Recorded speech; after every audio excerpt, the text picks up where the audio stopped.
Fala pessoal, eu sou Mauro, economista do Porquê, e começa agora mais um episódio do Economista em Tudo.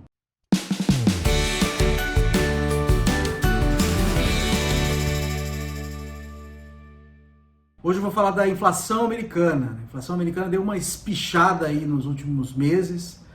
E inflação americana que veio baixinha durante muito tempo, deu uma acordada agora, principalmente nesse ano. E ela chegou a 6,2% no mês de outubro em relação ao mês de outubro do ano passado. Só para ter uma ideia do tamanho desse número, é o maior valor da inflação ao consumidor americano nos últimos 30 anos. Tudo isso? Só para a gente ter uma ideia da magnitude desse número e quão importante ele foi. Algumas pessoas podem perguntar, por que você está falando disso? O Brasil aconteceu um monte de coisa.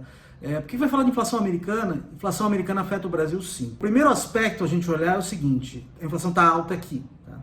E tem alguns componentes que são gerais, são mundiais, e acho que olhando para a inflação americana a gente tem uma ideia também do que são esses componentes. Lógico, ela está mais alta no Brasil, então tem componentes locais, mas tem uma boa parte aí da subida da inflação brasileira que vem de coisas que estão acontecendo no mundo todo e que tem a ver com a pandemia. E a recuperação da economia e esses gargalos que a gente está enxergando aí na produção de diversos bens que estão relacionados ao comércio internacional. Outro ponto que tem a ver com a economia brasileira é que a inflação americana pode mexer no comportamento do Banco Central americano, que por sua vez vai afetar o que o Banco Central brasileiro vai fazer. E a gente vai falar um pouco sobre isso daqui a pouco, tá? Bom, falando um pouco sobre a inflação americana, algumas coisas são parecidas com o que está acontecendo aqui. O que está puxando, quais itens que são bastante importantes nesse número alto da inflação americana?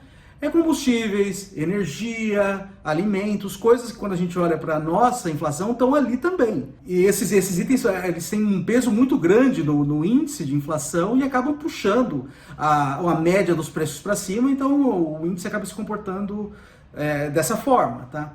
Mas mesmo se você olhar no índice como um todo, tirando esses efeitos muito aberrantes de preços, quando a gente olha para o núcleo da inflação, que são preços que têm um comportamento mais estável, ainda assim a inflação está alta. Então a inflação está espalhada também no índice como um todo, tanto no Brasil como nos Estados Unidos. Bom, o que está por trás disso?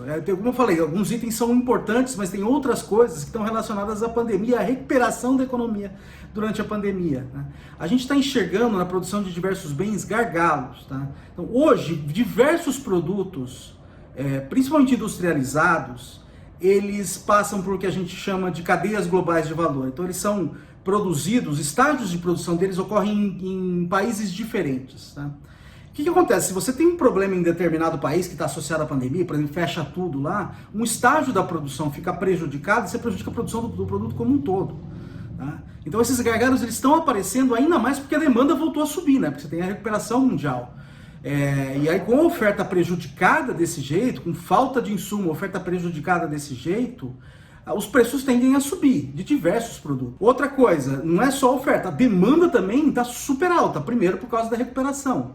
Segundo, por causa que você tem série de programas governamentais aí de transferência de renda ligados, em especial nos Estados Unidos.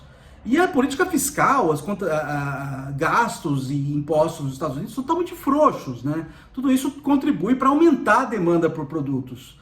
Então aí você vê o reflexo disso nos preços. Então, como eu falei, tem problemas de gargalos na oferta. Outro ponto importante que tem a ver com a oferta, e principalmente com produtos que passam pelo comércio internacional, é que a gente está tendo problemas, também gargalos também no transporte de produtos, tá? Então, um exemplo disso é o problema dos containers, tá? Boa parte do comércio internacional passa pelo mar e se usa container para transportar.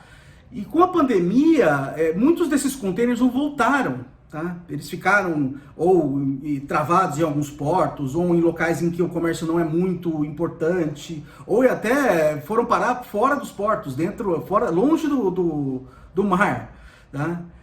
Então, como eles não voltaram, isso gerou uma escassez de containers, então o preço do frete foi lá para cima. Então, isso dificulta também que esses produtos, esses insumos cheguem e dificulta também a produção de bens que utilizam as cadeias globais de valor, tá?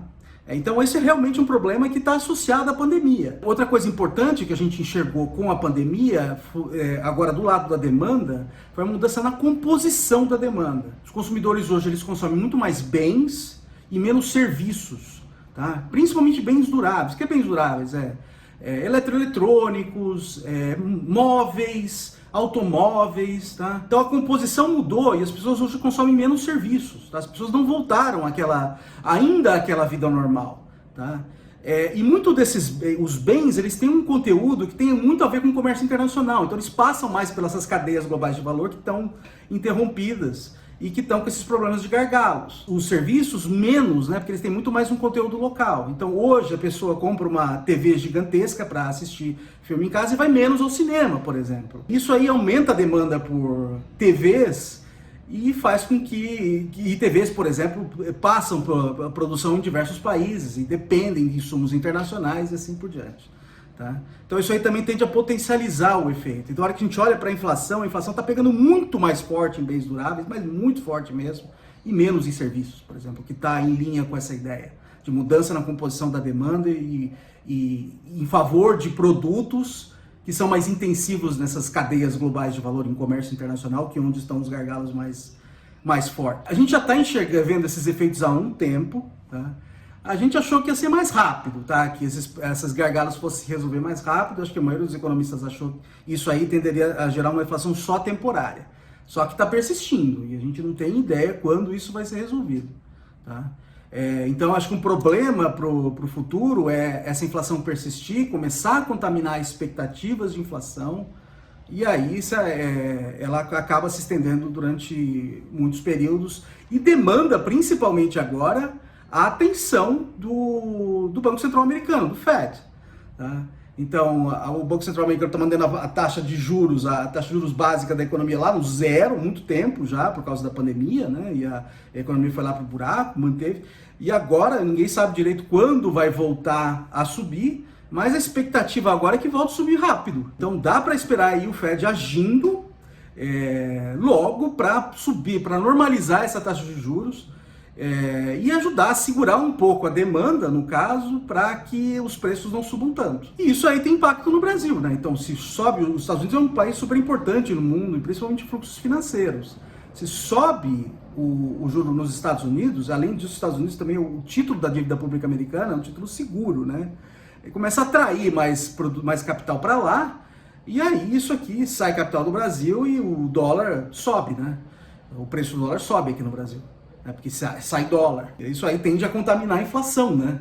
Então o Banco Central aqui vai ter que agir, então o Banco Central já está subindo a taxa de juros, então é mais um componente de pressão subindo forte aqui no Brasil, né? Por causa para tentar segurar a inflação e as expectativas. Então é mais um componente que pode botar fogo aí na subida da Selic que a gente está enxergando. Então vamos ficar de olho aí na inflação americana, nos comunicados do Fed e nas próprias ações do Fed que vem pela frente e como o Banco Central brasileiro vai reagir a isso com relação à Selic. É isso aí, pessoal. Muito obrigado por ter assistido o vídeo. A gente volta a conversar mais na semana que vem. Dá uma olhada no nosso canal, tem bastante conteúdo lá. O endereço é www.porquê.com.br. A gente também está nas redes sociais, está aqui no YouTube, no Facebook, no Twitter e no Instagram. E é isso aí, até semana que vem. Um abraço!